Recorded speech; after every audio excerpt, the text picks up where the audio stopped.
Good morning, students. Let's do question and answer of the poem The Voice of the Rain, written by Walt Whitman. First of all, I have a look at the word meanings and figure of speech. You have to write like this.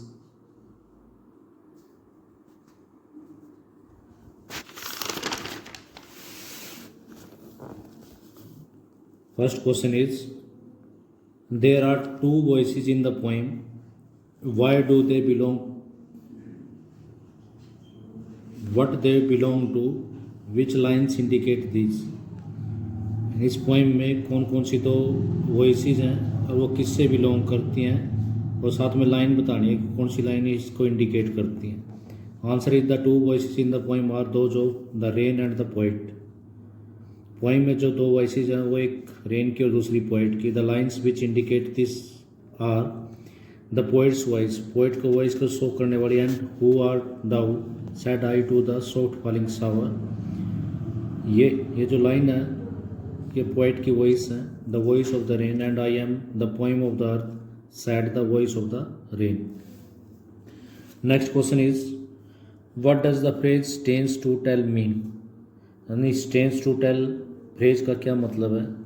Answer is the poet want to say that it may be surprise the readers to know that the rain herself answered the question posed to her. कवि यहाँ पर ये कहना चाहता है कि ये reader को सरप्राइज कर सकता है इस बात को जानकर कि रेन ने अपने आप आंसर दिया उस क्वेश्चन का जो उसके सामने रखा गया. Next question is there is a parallel drawn between rain and music. Which words indicate this. Explain the similarity between the two. Rain और म्यूजिक के बीच में एक पैरेलल ड्रॉन किया गया है, यानी इस पोइम में एक पैरेललिज्म फिगर ऑफ स्पीच भी है. Which words indicate this. कौन से शब्द इसको इंडिकेट करते हैं. Explain the similarity between the two. दोनों में क्या सिमिलैरिटी है वो एक्सप्लेन करो. Answer is no doubt there is a parallel between rain and music. इसमें कोई डाउट नहीं है कि रेन और म्यूजिक में एक पैरेलल है. The word which indicate the similarity between the two are, यानी जो वर्ड सिमिलैरिटी को इंडिकेट करते हैं वो हैं poem of the earth. The rain has been compare to song और poem. Poem of the earth, यहाँ पर रेन को कंपेयर किया गया सॉन्ग या पोइम से. इसके बाद soft falling shower. The showers when fall produces soft falling music, यानी जो शावर नीचे गिरती है, सॉफ्ट फॉलिंग शावर जब नीचे अर्थ पे गिरती है तो उससे म्यूजिक प्रोड्यूस होता है, तो ये इसलिए इसको म्यूजिक से भी कंपेयर किया गया है. The voice of the rain has a sound और music of her own. Next question is how is the cyclic movement of rain brought out in the poem. Poem में रेन के cyclic movement को कैसे show किया गया है. Compare it with what you have learned in science. इसको आपने compare करना जो आपने साइंस में लर्न किया है. What Whitman describe the cyclic movement of the rain. What Whitman ने रेन के साइक्लिक मूवमेंट को डिस्क्राइब किया. First of all, she rises out of the land and the bottomless sea in the form of water vapours. सबसे पहले वो rise होती है land से या बॉटमलेस सी से वाटर वेपर्स की फॉर्म में. In the sky she cools down. आसमान में जाके फिर वो कूल्स डाउन हो जाती है. And takes the form of showers, और शावर्स के फॉर्म ले लेती है. The showers fall back to the place of their origin. और जो शावर्स हैं वो अपने जो उनका ओरिजिन है उसी प्लेस पे दोबारा पर गिर जाती है. तो hence the cycle is complete. तो इस प्रकार से जो साइकिल है वो कंप्लीट होता है. Next question is why are the last two lines put within brackets. कि लास्ट की जो दो लाइन है उसको ब्रैकेट में क्यों पुट किया गया. Answer is the last two lines put within brackets give an extended meaning to the poem. यानी लास्ट की दो लाइनें जिसको ब्रैकेट में पुट किया गया वो पोइम को एक एक्सटेंडेड मीनिंग देती हैं और थोड़ा एक्स्ट्रा मीनिंग है उसका. Here the poet comments on the music of the rain. यहाँ पर पोइट रेन के म्यूजिक के ऊपर कमेंट्स करता है. The rain is like a song. Rain एक सॉन्ग की तरह है. The rain is the song poem of the earth. Rain एक सॉन्ग है अर्थ का. After rising out of the earth and completing its course it comes back to the earth. Earth से rise होने के बाद और अपना कोर्स अपना साइकिल कंप्लीट करने के बाद ये वापस अर्थ पे आ जाती है. It does not matter if someone hears or notice it or not. इससे कोई फर्क नहीं पड़ता कि कोई उसको सुने, नोटिस करे या ना करे। Next question is list the pairs of opposite found in the poem. Poem में जो अपोजिट यूज किए गए उनकी पेयर बनानी है आप लोगों ने।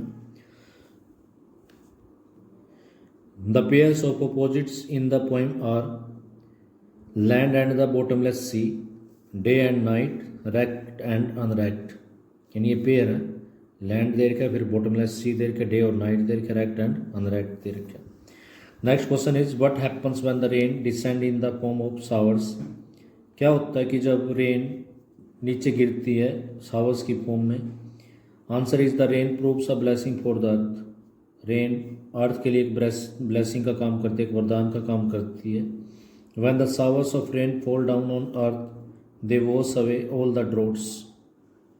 तो जब रेन शावर की फॉर्म में नीचे धरती पे गिरती हैं तो वो सभी ड्रॉट्स को, सूखे को, डस्ट को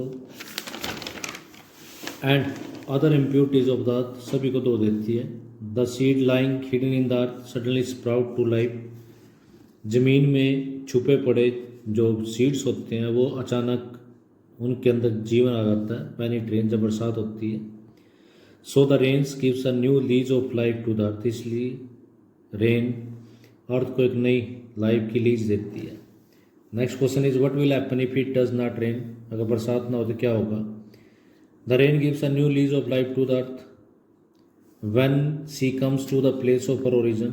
the earth comes to life and once again.